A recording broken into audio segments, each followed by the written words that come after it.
ऐसे case PCOD क्या है, और आजकल ये भी देखने में आ रहा है कि हर दूसरी लड़की जो है वो इससे परेशान है, तो क्या ये एक इनफर्टिलिटी का कारण हो सकता है? बिल्कुल अनु, बहुत ही सही क्वेश्चन आपने किया है। पीसीओडी होते हैं पॉलीसिस्टिक ओवेरियन डिसीज़, जो कि बहुत ही कॉमन है। हर सेकंड फीमेल में, हर सेकंड गर्ल में आप देख सकते हैं।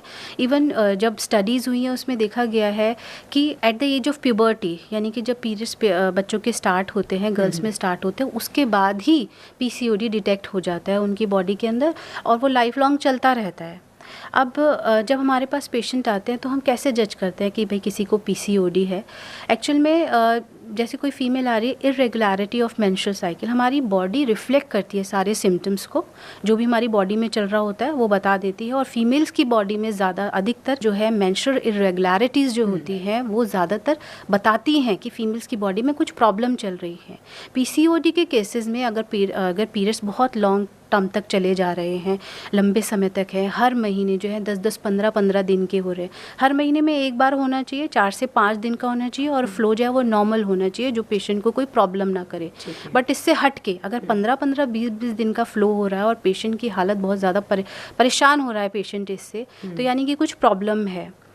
कुछ केसेस में ऐसा देखे जाता है कि 3-4 महीने तक जो है पीरियड स्किप हो जाते हैं, और उसके बाद एकदम से सडन फ्लो आता है और वो 2-2 महीने, 3-3 महीने तक चलता है, और पेशेंट की हालत बहुत ज़्यादा, क्योंकि ब्लड लॉस बहुत ज़्यादा होता है तो परेशान हो जाते हैं। सेकेंड, बॉडी के ऊपर जो है थिक हेयर आने लग जाते हैं, हेयर ग्रोथ होते हैं। This is due to some hormone change. Female की बॉडी में कुछ हार्मोन्स के चेंजेस हो रहे होते हैं पीसीओडी में, उसकी वजह से फेशियल हेयर ग्रोथ आने लग जाती है। एक्ने, पिंपल आ जाना, सडनली बॉडी का वेट जो है वो गेन हो जाता है। पेशेंट कहता है कि मैं खाता भी नहीं, इतना ज़्यादा मेरी डाइट भी नहीं है, मैं प्रॉपर वर्कआउट भी कर रहा हूँ, एंड उसके बाद भी बहुत ज़्यादा पुट ऑन हो जाता है मेरे को। मूड चेंजेस, एंजाइटी आना, कभी किसी बारे में सोच रहे हैं, स्ट्रेस आउट हो जाना, सैडनेस रहना, ये सारे मूड स्विंग्स भी ड्यू टू हार्मोन्स के चेंज की वजह से आते हैं।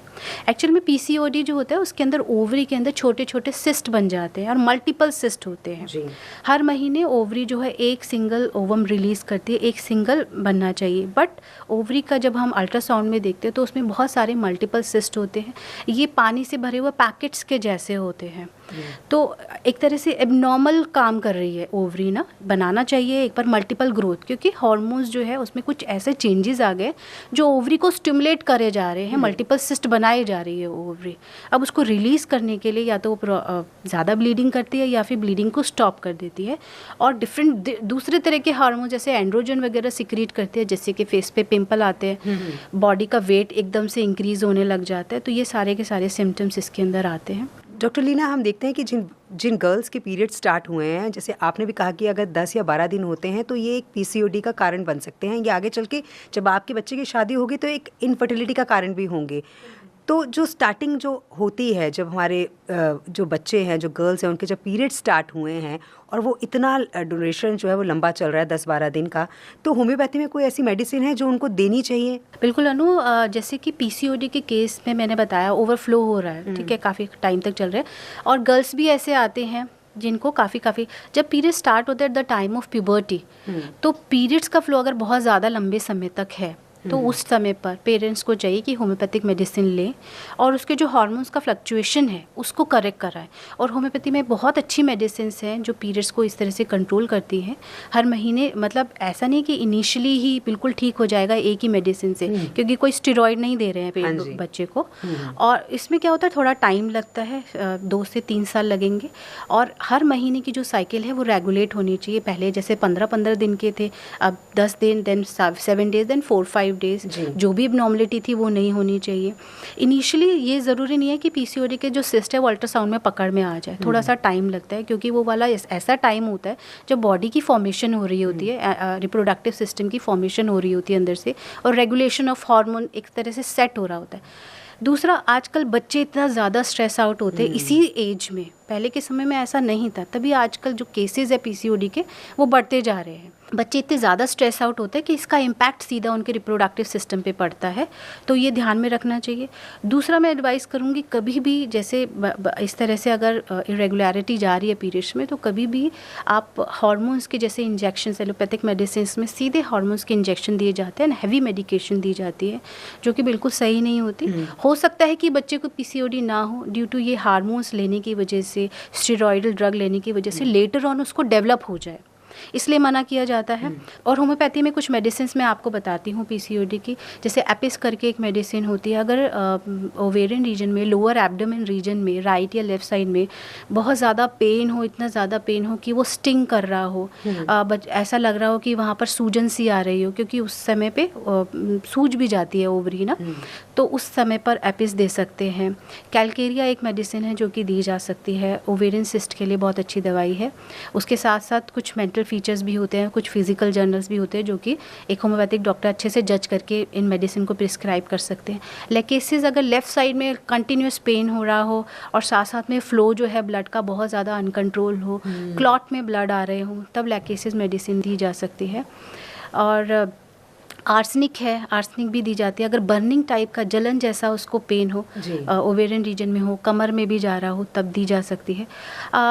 इसके साथ साथ कुछ और पीसीओडी के केसेस में हमेशा कुछ ऐसे मेजर्स लेने होते हैं, जैसे लाइफस्टाइल कुछ सही रखना बहुत ज़रूरी होता है।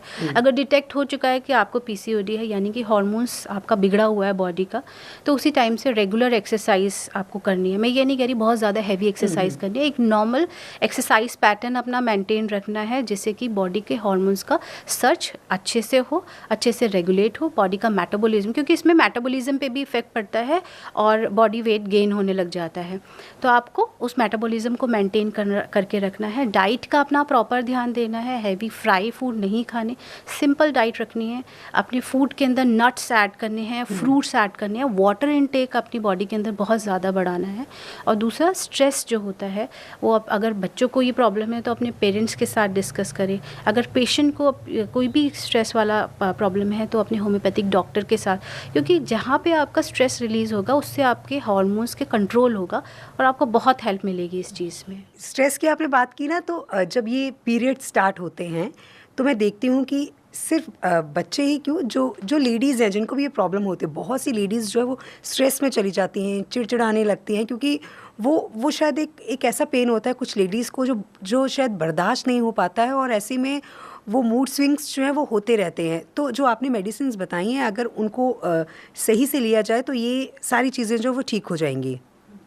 जैसे आपने बताया कि नॉर्मली भी अगर पीरियड्स के दौरान पे ये देखा जाता है कि फीमेल्स के नेचर में चेंज आता है, एकदम से सडन बैठे बैठे कैसे नेचर में चेंज आ गया। उनसे पूछते हैं तो कहते कोई दिक्कत नहीं है, बट मूड थोड़ा सा ख़राब हो रहा है, क्योंकि ये जो साइकिल होती है, मेंस्ट्रुअल साइकिल होती है, डिफरेंट फीमेल की पूरी बॉडी ही डिपेंड करती है कि सही समय पे सही अमाउंट ऑफ हार्मोन आपकी बॉडी से रिलीज़ हो रहा है। अगर वो रिलीज़ नहीं हो पाता या फिर उसमें किसी तरह का इंक्रीज़ है या फिर डेफिशिएंसी है, तो ये सारा इम्पैक्ट पड़ता है आपको।